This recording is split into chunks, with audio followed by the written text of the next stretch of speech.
How's it going, everybody? My name is Masih, and welcome to the third episode of our Demon Souls Remake walkthrough. In the previous video, we pretty much went through the entirety of the first part of Boletaria.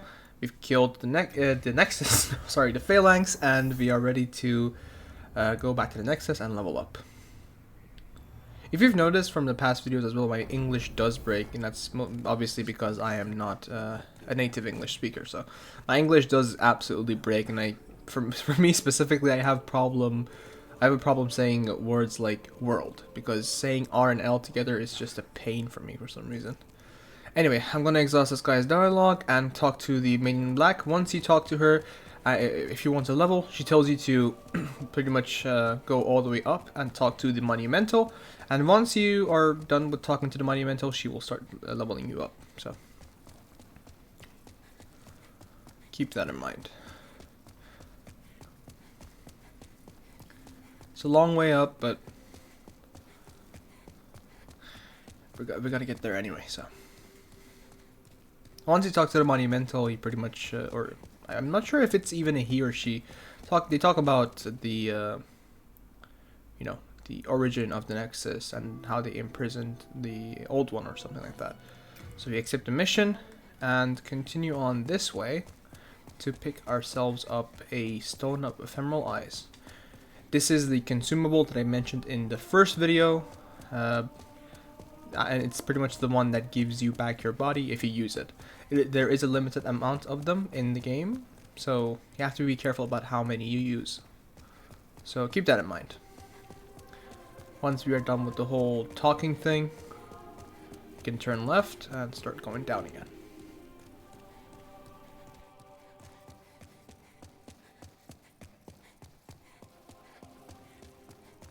Okay, once we arrive here, we're going to do some parkour because there's a bunch of loot in the Nexus that we need. So you're going to jump over here and you want to keep your analog stick to the wall and walk off. Once you've done that, do the same thing and walk off over here.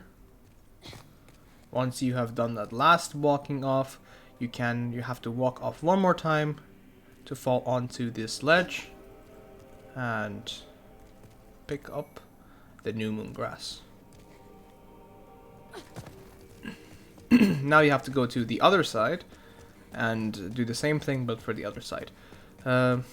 Honestly, doing these like platforming mechanics for me is a pain in the butt because I have a fear of heights. So even if it's in a game, I still have trouble adjusting to the height. So I'm sorry if I go silent or something. Anyway, once you walk off over here, you want to roll to the wall, and it will pretty much automatically get you here. So don't worry about it. Jump off over here. One more jump off. Another jump off, and this will be the last walk off. So there you go. Pick up the Renowned Warrior Soul. I wonder how it even ended up over there. Like that corpse that we saw. Anyway, after we have done that, we're going to go all the way down. Use our souls that we've gotten, not the boss souls, except this one, which is going to be the Great Demon Soul. The reason I'm using this is because I want to keep all the boss souls just in case, but that's what I like to do in every playthrough. But for the Great Demon Soul, we will get a duplicate of it, because if you remember, this is the soul of a Vanguard Demon, and you're going to get a rematch with the Vanguard Demon in the Shrine of Storms, as I mentioned in the first video, so keep that in mind. But once you have used every soul, we can talk to this lovely lady and touch the demon inside her, if you know what I mean. Not quite literally, we're going to touch the demon inside her and level up. Get our magic to 20, get our intelligence to 14, and get the rest of vitality and endurance to 11 or 12. I would prefer to have more vitality at the moment, so I'm just going to keep it at that. Once we have done that, we can come over here, upgrade our weapon, hopefully to a higher level. Okay, we got it to +3. It's pretty decent. It's not too bad. So now we're going to send some stuff back to either discard or, Oh, I have 2 Drailing Shields? Really? Oh, 2 Soldier Shields too? Jesus Christ, I have a lot of unnecessary stuff. Anyway, now we're going to put them in the bank. Before that, keep obviously give the jade hair ornament. My English broke again. Give the jade hair ornament to this guy. It belongs to his daughter, and once you give it to him, he gives you the Ring of Herculean Strength. So it plays into the King of Rings achievement as always. We're going to do some inventory management. It's like playing World of Warcraft all over again. Once we have done that, we are ready to get ourselves a nice little weapon soon.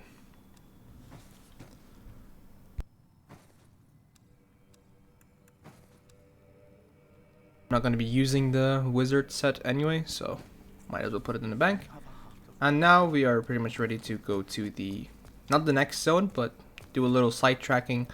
Sidetracking? Is that even a word? Anyway, we're going to go to the Archstone of the Shadowmen, which will be Shrine of Storms, which is the 4th Archstone and the first part, so that would be 4-1. The reason we're going here is because this game kind of has this mechanic of leaving a weapon for each build in each zone. In the first part of each zone, for example, a faith weapon or a strength weapon, and this one is a magic weapon. We want that magic weapon.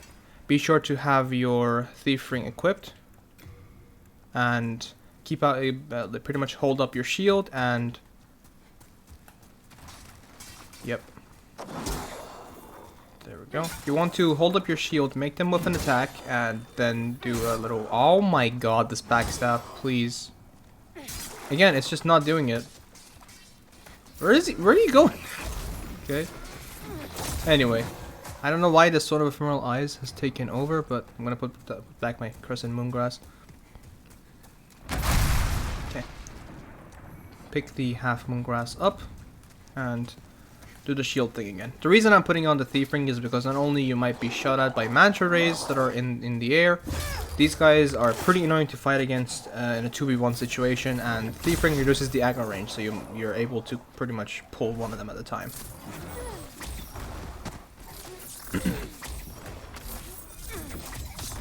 So, once you've dealt with him, get the backstab off on this guy, and there we go. So, be careful here. You don't want to pull these guys at the same time. There we go.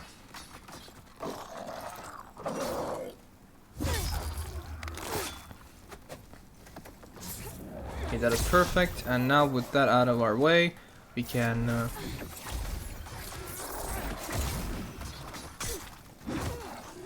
I don't even know how I took damage from that, but it's fine. I swear to god, you're not... Okay, there's a loot there that I missed, apparently. Just going to spam R1 because I don't care. There we go. Going to use a half Moongrass to keep myself full. And a Crescent one, so... Got some soul remains. Pretty useless, at least for now. We're going to turn right immediately. And go pick up the Talisman of God.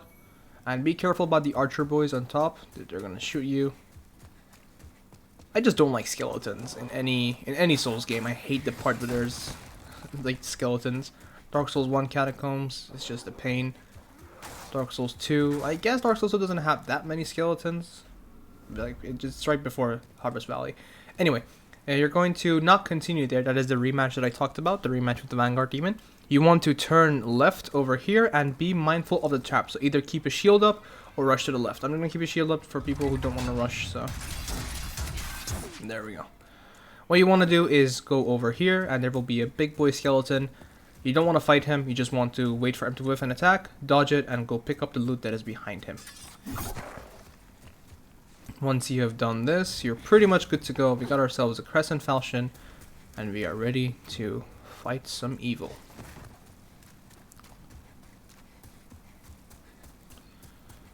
We're going to very quickly go back to the... Oh, why did I teleport? I'm so stupid. I teleported in place. That was my bad.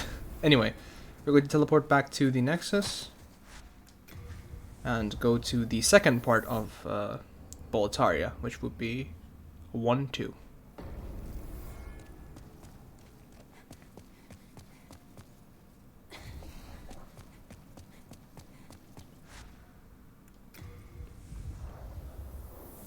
Once you teleport to the Lord's Path, we're pretty much going to be on our way to the next boss.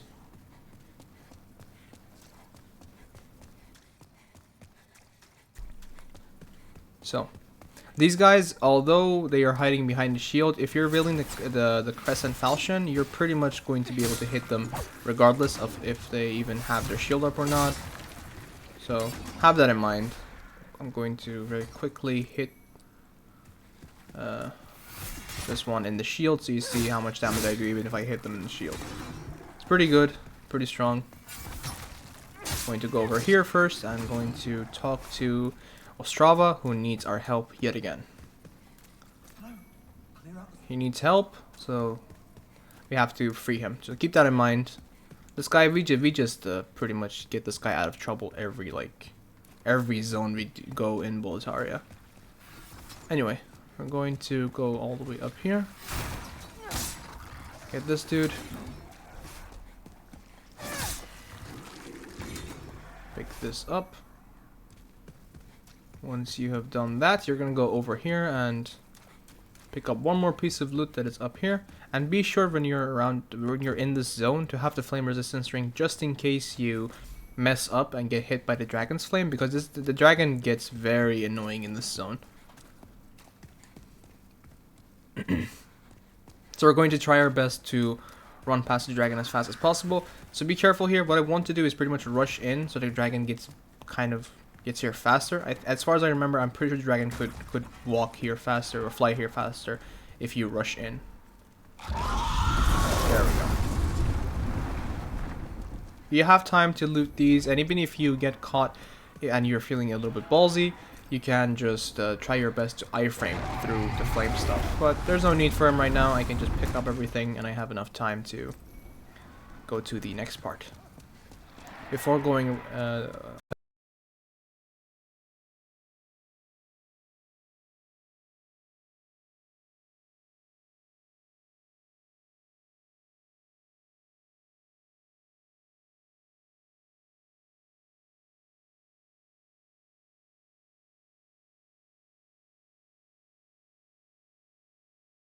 it, you can do so. As you can see that there's a person even doing it right now. The spirit that you can see here. You can stay here and aim at that flag over there and just keep shooting the dragon every time it comes down. It takes about 150 arrows in like 30 minutes or something. I cannot be bothered with that. But if you do that, the tendency of this world will go up. So good luck with that if you want to. I simply do not have the patience to do that. Once we get to the bottom part of the bridge, you want to turn left first, because our boy Ostrava, we gotta bail him out. There will be ambushes around the corner with these guys and archers, so yeah, keep that in mind. So just keep going zigzag, zigzag. Or spam roll, you can do both, honestly. There we go. You don't go for the loot first, do the zigzag, deal with these guys, and then go for the loot. Once you get the gas resistance ring, you're pretty much there. Pick up the Blue Eye Knight chest piece, and once you talk to him, he rewards you some Dark Moon Grass.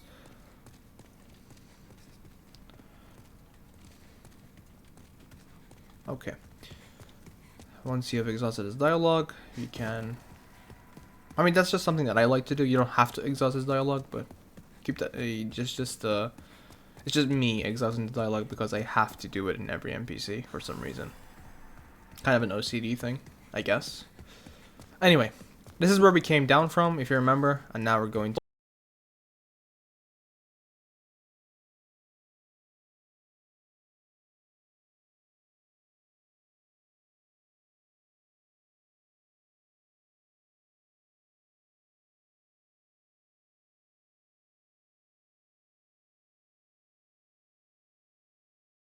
slowly, and wait for them to jump you. If you keep walking slowly, they will come mostly 2 at a time at worst. So, there we go. But our weapon is pretty strong for this point. Even so, like the Crescent Falchion, you might think, hey, it's a magic weapon, so it's good for magic builds. No, it's also good for pretty much every build in the game, early on. Because early on, this weapon is so strong in terms of how much damage it does. Everybody goes for it. So I recommend, even if you're a strength build and you don't have your weapon yet, go for this for now. It's gonna carry you for a while. After killing this guy, this will be the second time we meet the Dragon Merchant, and this is where he sells the Claymore. So if you're interested in that weapon, be sure to pick it up here. Pretty good weapon. I highly recommend it. So, yeah. Also keep that in mind. Oops. I went to the wall for a second.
And if you don't get them in time, they will disappear. But if you do hit them, they drop materials, like upgrade materials for you. Although the difference between these ones and the ones in Dark Souls is that these guys actually respawn, but not permanently. They respawn if you kill a demon. So if you kill a boss in that zone, they will respawn. One more thing that I have to mention about these guys is that these specifically drop different upgrade materials based on the zone they are in. So for each weapon, usually each zone has Crystal Lizards that drops, specific material for that kind of weapon, since each weapon path requires different mats. Anyway, once we have looted everything, we're going to jump down and proceed on with the Tower Knight. So before we get into the boss, I'm actually going to get into the boss and then explain it because it's just easier. So this guy looks pretty intimidating, right? He's genuinely not. So once you come over here, you will be surprised by a lot of stuff. You'll see that this absolute behemoth Chad god is here and is ready to stomp you. And you'll see these boys, these archer boys that are pretty much surrounding the entire arena and are trying to hit you. So your normal thought obviously should be to go up there, go up the stairs and go kill everything and then come down and deal with them. But if you want all the trophies, this guy has a hidden trophy in which you have to kill the boss without killing any of the archers. With the weapon we have, it should be pretty easy, so just copy what I do and try your best to dodge as much as possible. So, there we go. He's going to do this big slam. That is his biggest slam. You want to be as away as possible. You want to split your attacks between both his ankles, so you can clearly see that if you don't split it, he will, he will not fall down. But we do a lot of damage to him, that's the thing here. Okay, he's doing a little slam with his feet. Okay, he's gonna drop down. I'm not sure if we are able to hit his head or not. Okay, we are. We're going to go around him, and he's pretty much dead here. There we go. If you do the boss just like that, the boss pretty much dies that fast. yep, that's really it. Yeah. There's a bunch of loot probably up there, so I'm going to go pick them up. Actually, there is a couple pieces of loot, so I'm going to mention a couple of things before we actually get the video to end. So, if you killed the boss just like that, you will get the hidden achievement for the Tower Knight, so congratulations on that. And this boss, honestly, is just mostly, it looks like a really good representation. It's not really a hard boss to deal with. It just looks very intimidating because of the size and all the archers and such. But if you do what I did and try your best to stay away from his AoE attacks that he does the slams and such, you're good to go. It's pretty easy, especially with the Crescent Falchion. It does so much damage at this point, especially to this guy. He gets demolished by it. He also takes a lot of damage from fire attacks as well, so if you have pine resins, feel free to use them.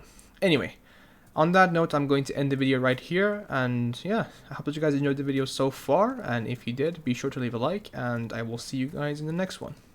Peace. And don't you dare go hollow, of course. I don't want to forget that. Peace, guys.